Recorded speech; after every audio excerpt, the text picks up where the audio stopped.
ওয়ালাইকুম সবাইকে। আশা করছি তোমরা সবাই অনেক বেশি ভালো আছো।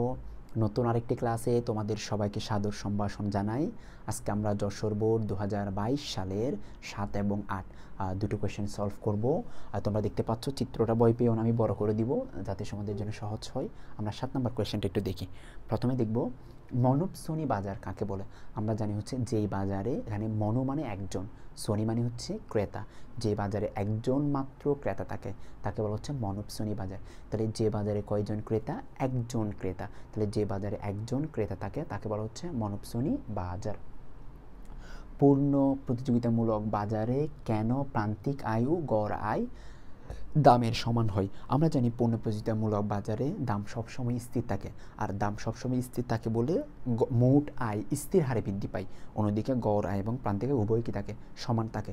এই ছোট ছোট প্রশ্নগুলো আমি তোমাদের এসএসসি ইকোনমিক্স ফার্স্ট পেপারের উপরে প্রতিটা অধ্যায়ের উপরে লেকচার ওয়াইজ, যেমন প্রথম অধ্যায়ের উপর আমার মনে হয় 4টা ক্লাস নিয়েছি, দ্বিতীয় অধ্যায়ের উপর মনে হয় 7টা ক্লাস নিয়েছি, তৃতীয় অধ্যায়ের উপর মনে হয় 6টা ক্লাস নিয়েছি, চতুর্থ অধ্যায়ের উপর মনে হয় 8টা ক্লাস নিয়েছি বাজার অধ্যায়ের উপরে। তাহলে এই যে এটা বাজার অধ্যায় থেকে আসা, তাহলে তুমি একটু কষ্ট করে বাজার অধ্যায়ের ভিডিওগুলো দেখিও।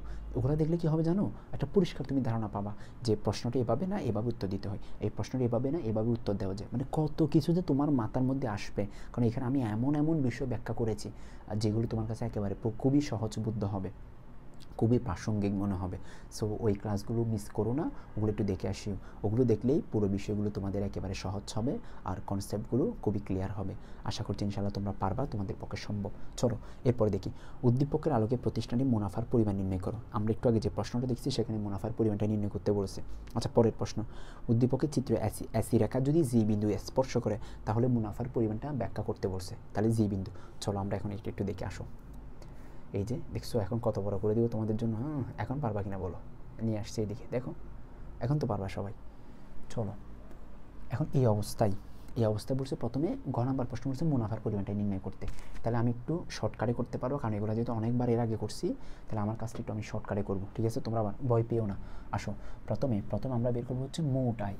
প্রথম আমরা কি বলবো? মোট। আমি একটু শর্টকাটে ইংলিশে লিখে দিচ্ছি, তুমি প্রয়োজনে বাংলা ইংলিশ পুরোটা দিয়ে লিখিও। মানে আমি একটু শর্টকাটে লিখলেও তুমি বাংলা ইংলিশ পুরোটা দিয়ে লিখবা। প্রথমে আমরা জানি হচ্ছে মোট আয়। মোট আয় ইংলিশে বলা হচ্ছে টিআর। টিআর মানে হচ্ছে টোটাল রেভিনিউ। টোটাল রেভিনিউ সূত্রটা কি? সূত্রটা হচ্ছে যে এ আর গুণ হচ্ছে তোমার হচ্ছে কিউ। তাহলে এ আর মানে হচ্ছে অ্যাভারেজ রেভিনিউ, আবার কিউ মানে হচ্ছে তোমার কি বিক্রয়ের পরিমাণ। এখন একটু খেয়াল করতে, এখানে এ আর কত আছে? এ আর আছে এখানে কোন বিন্দু? এই যে জি বিন্দু। তো জি বিন্দুতে দাম কত আছে? দাম আছে হচ্ছে তোমার 200। বিক্রয়ের পরিমাণ কত আছে? 50। তাহলে দেখো বসাই দাও, এ আর আছে 200, বিক্রয়ের পরিমাণ আছে 50, গুণ করো 5-এর সাথে 2 গুণ করলে হচ্ছে 10। 3টা শূন্য আছে, 3টা শূন্য বসাই দাও, তাহলে 10,000, বরাবর 10,000 টাকা পেয়ে গেছি। এখন এরপরে টিসি, এরপরে কী বের করবো? টিসি সূত্র, টিসি মানে হচ্ছে টোটাল কস্ট, মোট ব্যয়। আর মোট ব্যয় সূত্রটা হচ্ছে যে তোমার সি গুণ হচ্ছে কিউ। সি গুণ কী হবে? মানে কিউ। আর এসির মানটা কীভাবে পাবা? এসি কোথায় আছে দেখো, এসি আছে হচ্ছে এই যে এখানে। তাহলে এখানে কোন বিন্দু? এই যে এফ বিন্দু। দেখো এফ বিন্দুর দাম কত আছে? 150, আর বিক্রয় পরিমাণ কত আছে? 50। তাহলে 150 এবং 50, এই দেখো 150 গুণ হচ্ছে 50। তাহলে 5 দিয়ে গুণ করলে পারবা না তোমরা? 5 কত হয়? 30, 60, 75 হবে মনে হয়, 7,500। এটা হচ্ছে কি 75, 7,500। তাহলে দেখো এখন আমরা এখান থেকে মুনাফা বের করবো। তো আমরা জানি হচ্ছে অর্থনীতিতে মুনাফা কেমনি বের করে? মুনাফাকে অর্থনীতিতে পাই দিয়ে প্রকাশ করা হয়। কি দিয়ে? এই যে পাই দিয়ে প্রকাশ করে আর কি। ওই যে তোমরা 9-10 থাকার সময় পরিমিতির একটা পাই ব্যবহার করতে না, এই যে 3.1416 এরকম একটা পাইয়ের মান ধরতে না, এখানে এগুলো লাগবে না, শুধু পাই চিহ্ন দিয়ে অর্থনীতিতে প্রকাশ করে আর কি। কেমনে পাবা? সেটা হচ্ছে যে টিআর মাইনাস হচ্ছে কি টিসি। এখন টিআর কত আছে? টিআর হচ্ছে তোমার কত আছে? টিআর হচ্ছে তোমার 10,000। টিআর কত আছে? তোমার হচ্ছে 10,000। আর টিসি কত আছে? 7,500। 7,500, তাহলে বিয়োগ করলে কত হয়? 2,500। 2,500, এটাই হচ্ছে আমার মুনাফার পরিমাণ। 2,500টা আমার কি মুনাফার পরিমাণ। আমি একটু শর্টকাটে করেছি যাতে ভিডিওটা অনেক বেশি বড় না হয়, তোমাদের জন্য যাতে বিষয়টা প্রাসঙ্গিক হয়, নাহলে ভিডিওটা অনেক বেশি বড় হয়ে যায়। তবে তোমরা একটু সহজ করে বিষয়গুলো পড়িও যাতে তোমাদের কাছে কঠিন মনে না হয়। আচ্ছা, এটা গেল, এই প্রশ্নের উত্তরটা আমরা দিতে পারলাম। চলো এটা একটু শেষ করলাম, এটা গেল। আচ্ছা, পরের প্রশ্ন আমাকে কি বলছে জানো? পরের প্রশ্ন বলছে এসি যদি জি বিন্দু দিয়ে যায়। কোন বিন্দু? জি বিন্দু। এই যে জি বিন্দু দিয়ে, মানে এসি এই বিন্দু দিয়ে যাবেন, এটা কাটা, এটা ক্রস, বলছে জি বিন্দু বরাবর দুই যায়, তাহলে এখান থেকে ধরি, এটা আবার রাখবা চিত্র পরীক্ষার প্রশ্নে, এটা মনে করো এসি। এখন বলছে মুনাফার উপরে কী প্রভাব পড়বে, মুনাফার উপরে কী প্রভাব পড়বে, তাহলে আবার একটু দেখা দিলে হয়ে যাচ্ছে না। তোমরা এটা না, এটা তোমাদের আমি দেখাবো, এটা তোমরা নিজেরা বলবা একই রকম সূত্র প্রয়োগ করে, কিন্তু এটা হবে না, এটা এই বিন্দু দিয়ে যাবে না, এখন হচ্ছে এই বিন্দু দিয়ে যাবে। এখন এই বিন্দু দিয়ে গেলে তোমরা এখন টি আর বের করে ফেলো তো, দেখি টি আর বের করো, এ আর গুণ হচ্ছে কিউ, মানগুলো বের করো, আবার টিসি বের করো, টিসি হচ্ছে যে এসি গুণ হচ্ছে কিউ, দেখি মানগুলো বের করো, মানগুলো বের করে মুনাফা বলো, মুনাফা কত হয়েছে বলো, কমেন্ট করে আমাকে জানাও তো মুনাফা কত। এই সবাইকে কমেন্ট করতে হবে, সবাইকে কমেন্ট করে বলতে হবে যে মুনাফার পরিমাণ কত। সব যদি আমি খাওয়াই দিই তখন তো আসলে হয় না, কিছু জিনিস তোমাকে বুঝে বুঝে করতে হবে যাতে তুমি কাঙ্ক্ষিত নাম্বার পেতে পারো। সো এটা তোমরা নিজের একটু আমাকে করে জানাও, তাহলে এটা আমি শেষ করছি, এটা নিয়ে আমি আর কথা বাড়াচ্ছি না, আমি পরের কোয়েশ্চেনে চলে যাচ্ছি, 8 নাম্বার কোয়েশ্চেনে চলে যাচ্ছি, এটা তোমরা নিজেরা করো। কমেন্ট যারা করবা, আমি কিন্তু কমেন্ট চেক করি, আমি কিন্তু একদম আমি নিজে চেক করি, অ্যাডমিনরা তো করে কিন্তু আমি নিজে কমেন্ট চেক করি, আমি নিজে মেসেজে রিপ্লাই দিই, তো এই জন্য ভয় পাওয়ার কোনো কারণ নাই, আমি নিজে চেক করব। আচ্ছা এটা একটু সলভ করি, কত নাম্বার, 8 নাম্বার। 8 নাম্বার আছে মনে হয় নবম অধ্যায় থেকে আসছে প্রশ্নটা, দেখো জিডিপি কাকে বলে, জিডিপি মানে হচ্ছে একটা দেশের অভ্যন্তরে বা একটা দেশের ভিতরে যে পরিমাণ চূড়ান্ত দ্রব্য বা সেবা সামগ্রী উৎপাদন হয় তাকে বলা হয় জিডিপি। জিডিপি মানে gross domestic product, gross domestic product. তাহলে একটি নির্দিষ্ট সময়ে সাধারণত এক বছর একটি দেশের ভিতরে একটি দেশের অভ্যন্তরে যে পরিমাণ চূড়ান্ত দ্রব্য এবং সেবা সামগ্রী উৎপাদন হয় তাকে বলা হচ্ছে জিডিপি। যন্ত্রপাতি মেরামত খরচ বাড়লে এনএনআই এর উপর কী প্রভাব পড়ে ব্যাখ্যা করো, মানে যন্ত্রপাতি খরচ বাড়লে এনএনআই এর উপর কী প্রভাব পড়ে সেটা ব্যাখ্যা করতে বলছে, এটা তোমরা নিজেরা পারবা, যন্ত্রপাতি খরচ বাড়লে এটা কমবে। আচ্ছা দেশটির বুক রেখা অঙ্কন করে, এখান থেকে আমাকে বুকের পরিমাণ রেখা বুক রেখা অঙ্কন করতে বলছে, তাহলে এটা একটু আমরা করি, বুক রেখা মানে বুক রেখাটা পড়ছে না, এটা একটু আমাকে করি। এখানে একটা বুকের সমীকরণ দেওয়া আছে, এখান থেকে আমাকে কাজটা করতে হবে, আসলে বুকের সমীকরণ যেটা দেওয়া আছে এখান থেকে এটাই করতে হবে আমাকে, এটা থেকে কাজটা করতে হবে আর কি।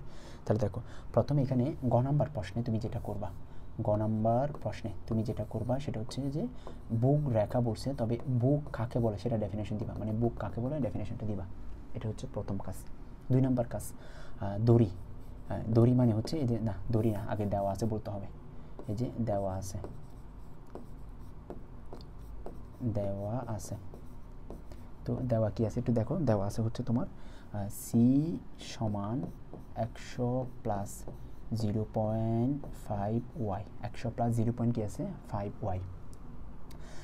এখন এখান থেকে আমরা এখন মান বের করব, এখন হচ্ছে তোমার কি, এখন হচ্ছে আমরা ওয়াই এর মান ধরে বাকি কাজগুলো বের করব। এখন ওয়াই সমান 0 হলে, ওয়াই সমান কি হলে 0 হলে, ওয়াই সমান কি হলে 0 হলে, ওয়াই সমান কত হলে 0 হলে, ওয়াই সমান 0 হলে সি সমান 100 প্লাস 0.5 ওয়াই, 0.5 ওয়াই মানটা দিলাম, কমা কমা হচ্ছে যে সি সমান তাহলে 100 প্লাস 0.5, তাহলে ওয়াই এর মান কত আছে 0, তাহলে 0 হলে 0, তাহলে মানগুলো বসায় দাও, তাহলে 100 সি এর মান কত হবে 100 হবে আর কি, ওই যে এটা তো গুণ করলে তো 0, একটা 100 পাইছি।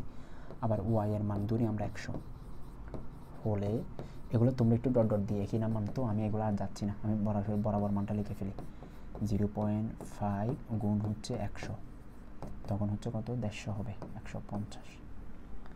আবার যদি ওয়াই এর মান যদি হয় যে তোমার কত হয় 200, তখন কিন্তু তোমার হচ্ছে এটা হবে যে 100 প্লাস হচ্ছে 0.5 গুণ হচ্ছে 200, আর লাগবে না এমনিতে 200, এই তিনটা দিলে হয়ে যায়। আমি আর বেশি যাচ্ছি না, তোমরা চাইলে আরও অনেক যেতে পারো, কোনো আপত্তি নেই, চাইলে আরও যেতে পারো, আরেকটা ধরে আবার বলবা যে ভাই এত কম কেন করতেছেন, একটু করেন না। 0.5 গুণ হচ্ছে 300 সমান কত হবে তোমার হচ্ছে 250, 200 কত 50, 250 না, এনে তো জায়গা নেই, আর এখানে জায়গা, আচ্ছা এই যে জায়গাটা পাইছি। এখন এখান থেকে আমরা রেখাচিত্র অঙ্কন করব, এটা হচ্ছে লম্ব অক্ষ, এটা হচ্ছে একটা তোমার ভূমি অক্ষ, আমরা ভূমি অক্ষে সবসময় তোমার হচ্ছে আই মানে ওয়াইকে দিব, আর তাহলে এটা 0, এরপরে কত আছে 100 মান ধরেছি, এরপরে ধরেছি 200, এরপরে ধরেছি 300। এখন তুমি বলবে স্যার আমি তো এভাবে ধরবো না, দেখো এখানে মান ধরার ক্ষেত্রে তুমি 100 না ধরে তোমার যা ইচ্ছা তা ধরে, মাঝখানে ব্যবধানটা ঠিক রাখলে হবে, 50, 100, 150 ধরতে পারবা, এভাবে ধরতে কোনো আপত্তি নেই, যার ইচ্ছে ধরতে পারবা। আচ্ছা, এরপর হচ্ছে এদিকে হচ্ছে তোমার কিসের মানে বুক রেখা সি, তো সি এর মান কত আছে, বিসি এর মান আছে তোমার হচ্ছে প্রথমে আছে 100, এরপরে আছে তোমার হচ্ছে 150, এরপরে আছে তোমার হচ্ছে যে 200, এরপরে আছে হচ্ছে তোমার 250, তাহলে দেখো ওয়াই এর মান, তাহলে ওয়াই সমান যদি শূন্য হয়, ওয়াই সমান কত হলে শূন্য হলে, ওয়াই এর মান শূন্য হলে তখন হচ্ছে যে কত 100, ওয়াই এর মান শূন্য হলে তখন কত 100, ওয়াই এর মান মানে ওয়াই এর মান শূন্য হলে তখন 100, আর 100 হলে তখন হচ্ছে 150, 100 হলে তখন কত 150, এখানে একটা বিন্দু, 200 হলে তখন হচ্ছে কত এই যে 200, এখানে আরেকটা বিন্দু, 300 হলে তখন কত 250, এখানে আরেকটা বিন্দু, এই সবগুলো বিন্দু। এখন এখান থেকে শুরু করে এই যে সবগুলো বিন্দু যোগ করে দাও, এটা হচ্ছে যে সি, এটা কি সি, তাহলে এটা এ বিন্দু, এটা বি বিন্দু, এটা হচ্ছে সি বিন্দু, এটা হচ্ছে ডি বিন্দু। সি মানে হচ্ছে বুক, তাহলে বুক মানে হচ্ছে যে এ প্লাস বি ওয়াই, এ মানে হচ্ছে স্বয়ংভূত বুক, বি ওয়াই মানে হচ্ছে পরচিত বুক আর কি, এগুলো দিতে হবে না, না দিলেও চলবে। এখন এই চিত্রটার একটু ব্যাখ্যা দিবা। উপরের চিত্রে ভূমি অক্ষে আই, লম্ব অক্ষে হচ্ছে বুকের পরিমাণ, আই যখন 100 বুকের পরিমাণ তখন কত তখন হচ্ছে কত শূন্য, মানে এভাবে করে আই এর পরিমাণ যখন শূন্য তখন হচ্ছে 100, এভাবে করে প্রত্যেকটা ব্যাখ্যা দিবা, ব্যাখ্যা দিয়ে ইনশাল্লাহ পরিপূর্ণ একটা তুমি নাম্বার এখান থেকে অর্জন করতে পারবা। সো আশা করছি ইনশাল্লাহ সবার পক্ষে সম্ভব হবে। আচ্ছা, পরের প্রশ্নটা দেখি। দেশটির ভারসাম্যের জাতীয় আয় 2020 সালের তুলনায় 2021 সালে বৃদ্ধি পেয়েছে, উদ্দীপকের তথ্য বিশ্লেষণ করে মতামত দাও। এটা তো আমি নিজেও জানি না। আচ্ছা, এখানে জাতীয় আয় বের করতে বলছে, তাহলে এটা শেষ, এটা বুক লেখাটা শেষ, বুকের কাজ শেষ, এখন জাতীয় আয় বের করতে বলছে, তাহলে এটা আমি মুছে দিচ্ছি। এই সবাই সবাই সবাই দাঁড়াও, আবার বলো যে মারামারি করবো, আবার মুছে দিতে পারবো, এটা কাজ শেষ, এটা তো আর কোনো কিছু নেই, তোমরা এটা নিজেরা অঙ্কন করবো আর কি বাসায়, ব্যাখ্যা দিবা, এটা কিন্তু ব্যাখ্যা দিতে হবে, ব্যাখ্যা না দিলে কিন্তু নাম্বার কাটবে। আচ্ছা, এটা গেল। এখন বলছে ওই পরের প্রশ্ন কি বলছে তোমার হচ্ছে ওই যে 2020 সাল এবং 2021 সালে জাতীয় আয়ের পরিমাণ কী বৃদ্ধি পেয়েছে সেটা বের করতে বলছে আর কি, জাতীয় আয়ের পরিমাণ কী বৃদ্ধি পেয়েছে। দেখো আমরা 2020 সাল, এখন 2020 সালে এখানে আয় সমান দেওয়া আছে বিনিয়োগের পরিমাণ, তো সরকারি ব্যয়ের পরিমাণ কত 25,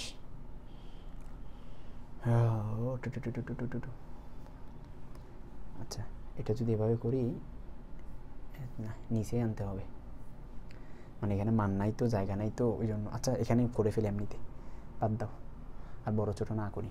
আচ্ছা, এখানে আমরা প্রথমে 2020 সালেরটা বের করতে বলছি, 2020 সাল না, এখানে 20 এবং 21 দুইটা বলছে জাতীয় আয়, তাহলে প্রথমে 2020 সাল, তাহলে এটার হচ্ছে যে কত সাল 2020 সাল, তো 20 সালের জাতীয় আয় বের করার জন্য এখানে যা যা মান দেওয়া আছে সবগুলো বসাবা, যেটা দেওয়া আছে, এটা দেওয়া আছে, এটা দেওয়া আছে, এবং এরপর লিখবে হচ্ছে ভারসাম্যের শর্ত অনুসারে, কী অনুসারে, ভারসাম্যের তোমার হচ্ছে ভারসাম্যের শর্ত অনুসারে, তাহলে ভারসাম্যের শর্ত অনুসারে, তো ভারসাম্যের সূত্র আমরা কি জানি, সেটা হচ্ছে যে অ্যাডি সমান হচ্ছে যে এএস, অ্যাডি সমান কী হবে এএস, অথবা এভাবে এটা দিই এএস সমান অ্যাডি দিই, তাহলে সহজ হয় আরও, তাহলে এএস সমান হচ্ছে যে অ্যাডি, এর সমান কী হবে অ্যাডি।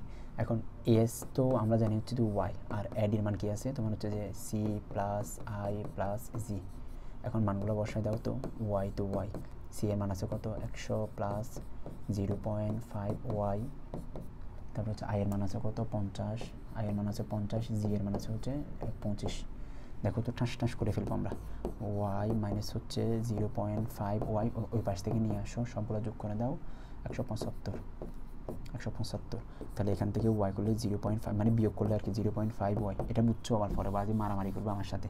দেখো এখান থেকে ওয়াই কমন নিলে আর কি থাকে জানো 1 মাইনাস 0.5 ওয়াই, তাহলে 175, তাহলে এখান থেকে আমরা ওয়াইটা নিই আর গুণ থাকবে 0.5, এখান থেকে বিয়োগ করলে আর কি, তাহলে 175, ঠিক আছে। এখন এখান থেকে ওয়াই রেখে ওইটা ট্রান্সফার করে দাও, এটা হচ্ছে যে 175 আর এটা হচ্ছে 0.5, সুতরাং হচ্ছে ওয়াই এর মান কত হবে, ভাগ করলে কত হয় 175 দিলে 150 দিলে 300, 175 দিলে 25 30 50, তাহলে 350 হবে আর কি, এটা হচ্ছে 350, তাহলে জাতীয় আয়ের পরিমাণ কত পাচ্ছি 350।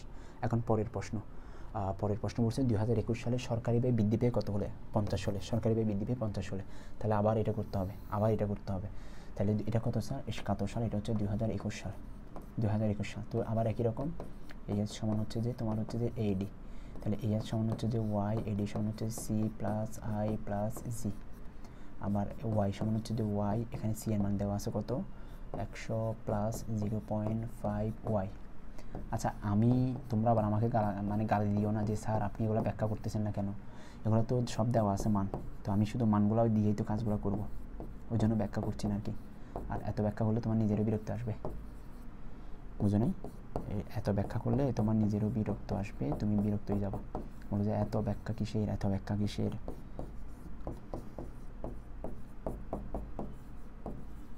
এরপরে দেখো তাহলে ওয়াই সমান হচ্ছে উপরে থাকবে হচ্ছে যে 400, নিচে থাকবে হচ্ছে যে 0.5 না 500, 400 কেমন হয় 200 না। আচ্ছা আমি অ্যান্সার লিখে ফেলতেছি, 200 ভাগ করলে হচ্ছে, সুতরাং ওয়াই সমান হচ্ছে কত, ওয়াই সমান হচ্ছে 400, ওয়াই সমান কত 400, ওয়াই সমান কত হবে 400। তাহলে আগে ছিল 350, আগে ছিল জাতীয় আয়ের পরিমাণ কত 350, এখন কত 400, তাহলে জাতীয় আয়ের পরিমাণ বৃদ্ধি পেয়েছে। জাতীয় আয়ের পরিমাণটা কি পেয়েছে, বৃদ্ধি পেয়েছে। দাঁড়াও তাহলে এটা একটু বড় করে দিই, এই দেখো এখন পারবা এই জাতীয় আয় পরিমাণটা 450, এখন বুঝছো এটা একটু পারবা কিনা দেখো। মানে এটা হচ্ছে 2020 সাল, এটা হচ্ছে 2021 সাল, এটা 2020, এটা হচ্ছে 2021 সাল। তাহলে এটা 20-এ ছিল, এটা হচ্ছে 21-এ ছিল আর কি। মানে 20-এ আমরা 350 পাচ্ছি জাতীয় আয়, আর 21-এ ছিল 400। এগুলো কিন্তু দেওয়া আছে দিয়ে তুমি দিবা, দেওয়া আছে দিয়ে তারপর দেখাবা। এভাবে করে একটু দেখাইতে পারলে ইনশাল্লাহ একেবারে প্রতিটা বিষয় ক্লিয়ার, আর কোনো প্রশ্ন থাকবে না আশা করি। মানে এভাবে দেখানো মানে তো মানে প্রশ্নই থাকে না, মানে তোমার একজন টিচারও তোমার ভুল ধরার সেই সুযোগ নাই, তোমাকে একদম শতভাগ নাম্বার দিতে হবে। সো আশা করছি ইনশাল্লাহ কারো কোনো সমস্যা থাকবে না। আমি তাহলে এটা একটু অ্যাসেস নিয়ে ফেলো, সবাই একটু অ্যাসেস নিয়ে ফেলো, যাতে বাসা একটু নিজেরা করতে পারো। 1 2 3 ভারসাম্যের জাতীয় আয় বৃদ্ধি পেয়েছে 50, আর মুছে দিলাম। আমরা চলো আমরা এটা শেষ করি। তাহলে এই প্রশ্নটা ইনশাল্লাহ মোটামুটি আমরা সম্পূর্ণ শেষ করেছি। কত নাম্বার, 8 নাম্বার না, ওই কই 8 নাম্বার, 8 নাম্বারটা শেষ করেছি। আমরা বাকি 3টা হচ্ছে পরের ভিডিওতে আলোচনা করব। সো আজকের মতো এতটুকুতে আমরা রাখছি, দেখা হবে তোমাদের সাথে অন্য কোনো দিন অন্য কোনো ভিডিওতে। ততদিন তোমরা ভালো থেকো।